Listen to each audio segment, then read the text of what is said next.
Rachel Hunting runs the Townshippers, an exceptionally well-known and important organization serving the English people in the townships.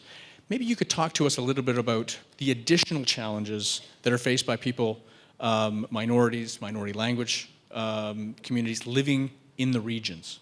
Speak, and please introduce your organization as well. Sure. Townshippers Association has been working for about 39 years now in the Eastern Townships. It's, for anyone not familiar with that part of Quebec, it's about an hour and a half east of Montreal. Take Autoroute 10 and you'll get there eventually. It's the most beautiful place in the province. And I'm not the only one who has that opinion. But it is a region, and while we do have Sherbrooke as a large metropolitan area, most of our English-speaking community is spread out over a territory that's about the same geographic size as Belgium. And yeah.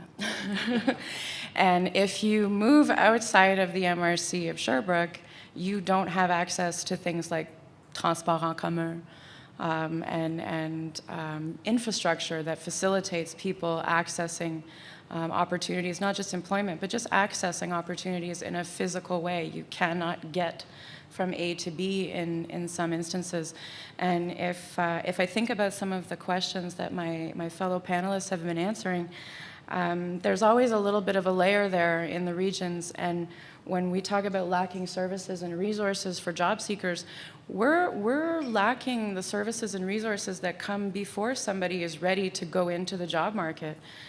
We have youth that need to develop the kind of soft skills that Jack was talking about, that don't really have the opportunities to do so, and places that they feel comfortable and safe practicing in their first language, let alone in their second language. So what we're dealing with in the regions is, yes, we have really talented young people that graduate. We're fortunate in the S3, Eastern Townships region. We have Bishop's University, we have Champlain College, we have a private high school, we have an English high school. You have every level of education that you could go through in English. However, when you graduate, people typically tend to either go towards Montreal, out of province, or elsewhere, because they have a perception that there is not an opportunity for success in the region. That's one issue, and that's in dealing with retention and working with employers and developing those networks. The other issue is the whole cohort of youth who aren't there yet and who can't get there without different resources and different support mechanisms. And so as an organization, we don't offer services directly to the community. We offer services to other organizations who are working at the local level to develop their capacity and their ability to serve young English speakers or older English speakers, depending on what the sector is.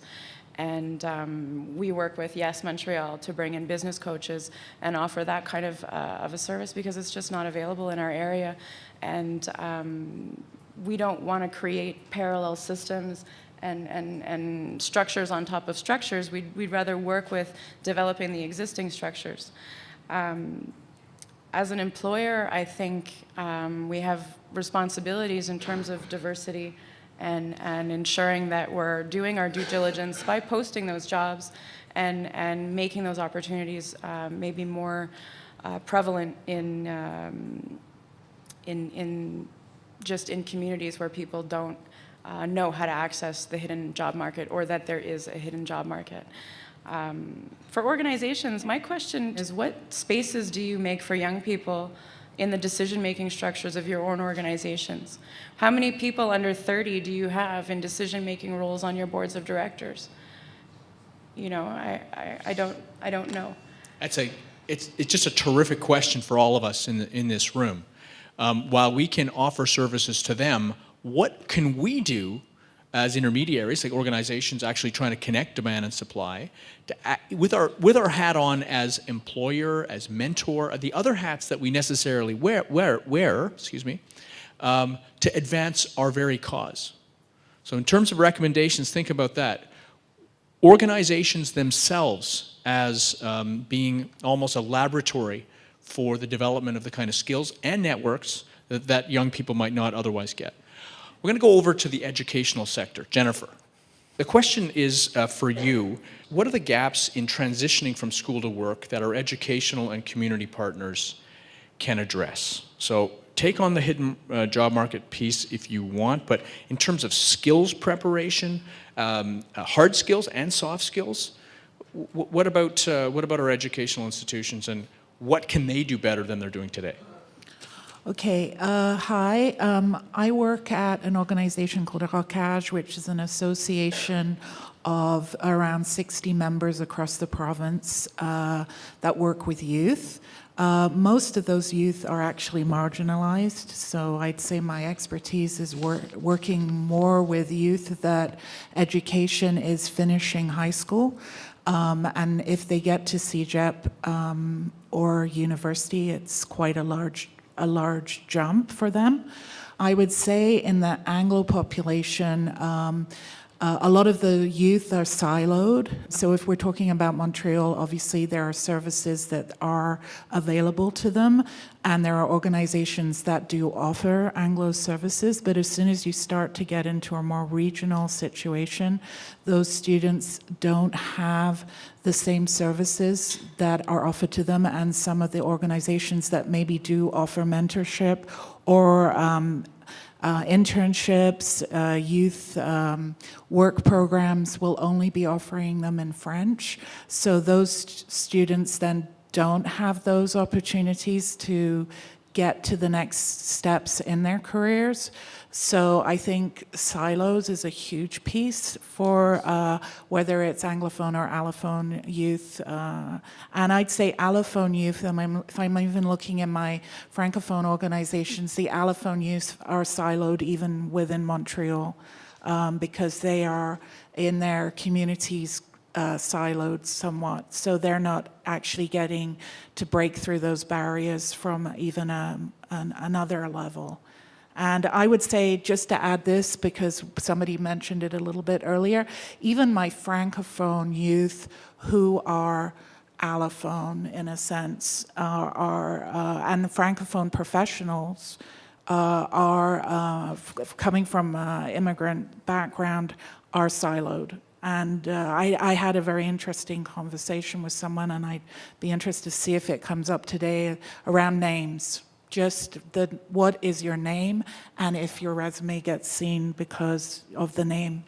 What can we do about it? How can we unbrand? I know there was a remarkable piece of work that was done around people who had intentionally changed their name to try to make it more in line with the culture. So actually, and there was some significant increase in the interviews they got, as opposed to not even being talked of, just because of that very thing. What resume whitening? Wow, is that what it's coming to? Okay, Jennifer, any comment on how to de-silo? Well, I just wanted to add, as far as education goes in the silos, I think as well there's branding, if we're talking about branding as well, is the fact that students will be siloed into a specific career because they are branded as being ready for that career. So if it's a youth coming from a marginalized background, they'll be branded as you should go through this technical program because you're not able to do a more educational program, and that kind of branding happens as well. Anything we can do about silos, I think it's creating, like what we're seeing here today, is creating a discussion where everybody's at the table. And what I'm seeing a lot of the time is that the people at the table are all coming from the same background.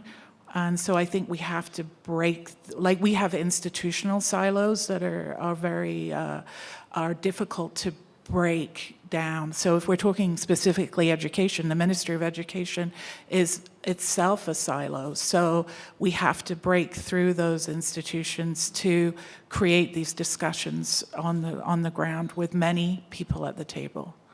Okay, Malcolm Lewis Richmond is in many ways our young person on the panel, but also a brilliant political mind, a strategic and structured person who's been doing some amazing work in this area.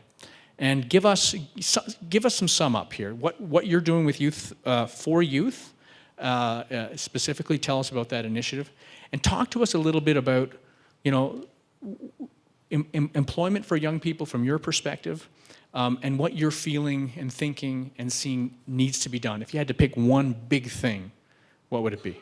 Malcolm. Well, thank you, James.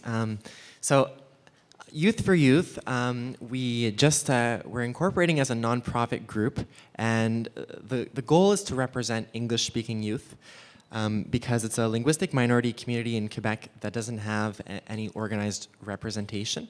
There's Youth Employment Services, which does a lot of work with youth, and there are a lot of regional groups that provide different resources and services to the English-speaking community, but there's no one group, one umbrella group that is there to be the voice of English-speaking youth all across the province until now.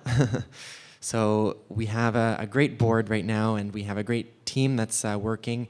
We're very fortunate to have received funding for this first year, and we're applying for funding for the next upcoming fiscal year to get infrastructure going. So hopefully we'll have a full-time, permanent funding program and permanent staff, so that we can represent English-speaking youth adequately, so that we can travel to different parts of the province to hear their concerns, to collect information, do research, and then put out opinion pieces. So really take a stand on on issues that affect English-speaking youth.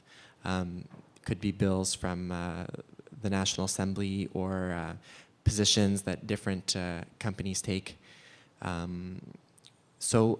And to get back to the topic of employment, I think that one major issue that's facing English-speaking youth right now is the fact that, well, we talked a bit about, some of my colleagues talked a little bit about how a lot of jobs are not posted. It's hard for people to find jobs because they're just not made to be public knowledge all the time.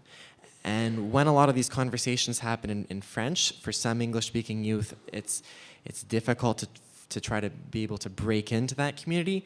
And I think a lot of English-speaking youth that grow up in Quebec get discouraged and want to leave the province because they feel that that they don't necessarily fit in, that they're unable to break into the fields that they need to be in, not able to network with the people they need to network with effectively, to get into the fields that they want to be in. Because as youth, we're always told that we should get a job in a field that would hopefully lead us to where we want to be in the future, where we see ourselves in the future. But it's not always easy, because we have to be realistic about taking the right steps to progress, to achieve your goals.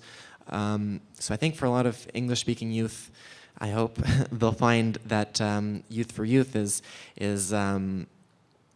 a good group to have, because hopefully we'll be able to start bridging the gap with the French-speaking community, and sort of raise awareness to the fact that there is an English-speaking community still. A lot of children that are, for instance, eligible to attend English school go to French schools now, because there are either simply no English schools in their area, they could have been closed down, or because their parents and the family feels that that it would be more beneficial to just get into a French school and be able to get into that French community and have really good job prospects. Malcolm, thank you very much.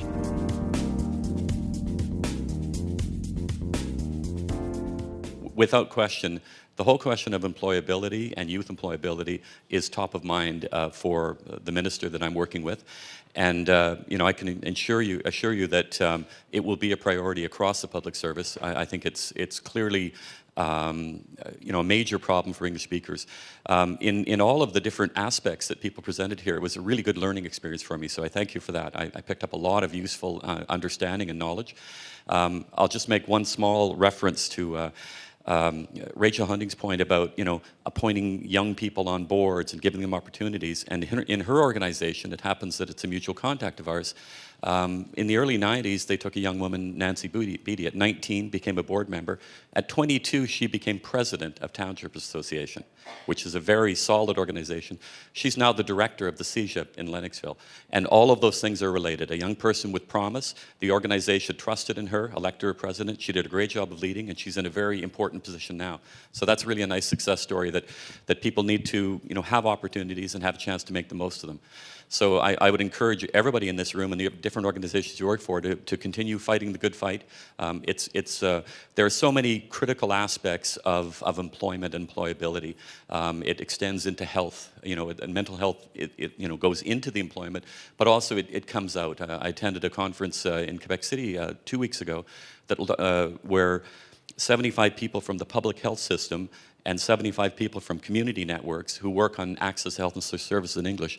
It's remarkable to see some of the effects of a kind of a downward socioeconomic trend for English speakers. And in the health sector, certainly, there's a great appreciation of that. And I think that the public partners are very, very present and are part of future solutions. So I think the employability sector needs the same kind of push, I guess you could say. So I see lots of positives here, and I thank you for the chance to learn here. Fantastic.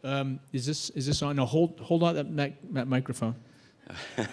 But by the way, don't release. I'm going to miss my train. The panel was so good. I was supposed to leave 15 minutes ago, but go ahead. Okay, well, I don't want to ensure that you'll miss your train, but maybe, Bill, that you're here, maybe you could just give folks just an idea of what the mandate of the Secretariat is, and maybe your own idea of how this rassemblement of organizations and individuals and experts in the English youth employment area can be of service to you. Okay. Well, very quickly, there's 5 major areas in our mandate.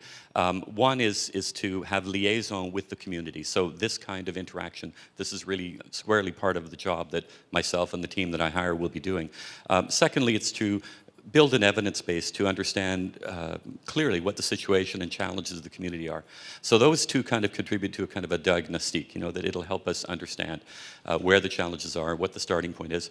And then we have a role in policy development. So if some of the issues are really upstream and require, thinking about ways that government programs and policies are developed and adopted to make sure that the English-speaking community's particularities are borne in mind, that would be part of it. And then we also have a mandate to work with other departments and agencies within the government of Quebec and also with the federal government. So it's really quite a broad mandate, and it'll be important for us to sort of determine where we can do the most good in the shortest term. So certainly interacting with IRIS and YES and different organizations that work on these kinds of issues, we're very keen to do that. Fantastic. So 2 things for you to think about. But even before you walked out the door, we could constitute your advisory board on youth employment to make sure you have community support as you go forward thinking about policy recommendations. And we'd make sure that a lot of young people would be on it to the point that was made before. So, Bill, thank you for being here. We really sincerely appreciate it, and good luck with your very important mandate. Okay? Another great question all around, just 2 more, guys. This idea of Fortress Quebec, that it's not really welcoming of English speakers from outside, and what can be done to make this a more welcoming place for those whose first language is not French. Anybody want to take that on? Because I think that it's not just about language either, right? I think I heard someone say about the language politics here. Is there something that can be done? Rachel? There's a growing body of research around how migrant populations from within Canada and immigrants coming to Quebec from outside of Canada who are able to hook up with an English-speaking minority community in the province. There's a lot of support around those people staying and becoming enracinés and developing that sense of attachment that Malcolm was looking for, because they've been able to find a minority language community where they are that kind of is that comfort zone and becomes part of their personal network and allows them and helps them develop a network and meet people and learn about the different institutions and dynamics and structures of that particular part of Quebec. So I think that if you can find an organization like Townshippers or an organization like CASA in the Gaspé or CAMI in the Magdalen Islands, Yes Montreal in the Montreal area. There's a large network. There are about 22 organizations in the CHSSN, which is the Community Health and Social Service Network, that hosted the conference that Bill mentioned earlier. Just in that network alone, there are 22 organizations with mandates to support the English-speaking community at work in all parts of the province. So try to find one of those organizations and see where your proximity is and hook up with them. But I think also from a government standpoint, francisation, ça serait numéro un pour tout le monde. If the goal of the province is really to have skilled francophone workers and have the language of French, prominent and predominant in the workplace, we need to give everybody in this province access to those skills development tools, and really make it an inclusive effort on the part of Quebec society to up everyone's language skills. So I think that's a terrific way to end. One more round of applause for our panelists, please.